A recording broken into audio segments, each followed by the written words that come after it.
So I've worked on fake news both from a teaching perspective. I teach a class called Media and Democracy, which is trying to get students to think about the role that information that they get from media plays in our capacity to self-govern as citizens.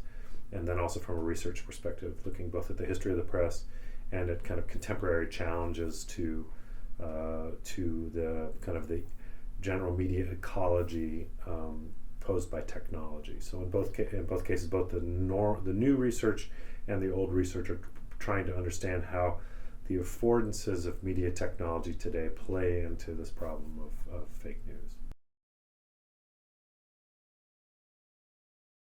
Personal experiences, my father is a Fox News addict, and so it's a personal challenge of mine to see if I can break through. And like a lot of hyper-partisan media content, Fox News tries to look like news. They have all the people in news desks and the chyron telling you it's going on, a scrolling thing, and lots of branding.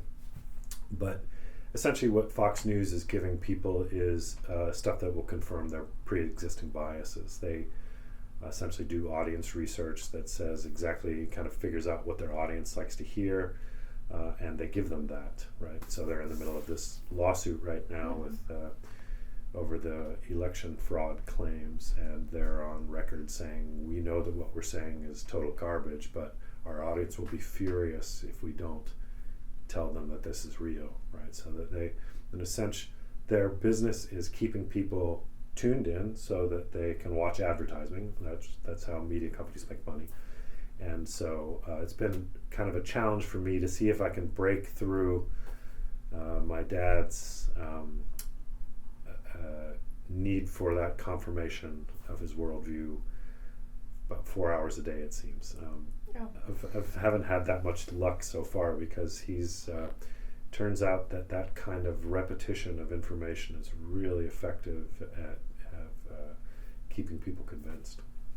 Yeah, I mean, people like to hear what they want to hear. So. They do, and so much of the media environment today is based on that. We live effectively in an attention economy where our attention is what is sold to advertisers. So all companies, whether it's television or print journalism or stuff that you read online, is all looking for engagement, right? And they all are driven by algorithms that kind of determine what's going to engage people the most, and so that's kind of what they print. So they take news, they frame it in a way that is incendiary, that's going to elicit some emotional reaction, and they kind of turn the crank to what works and stay away from what doesn't work. But it tends to be then what they move toward is stuff that is not really helpful in a democratic sense, right?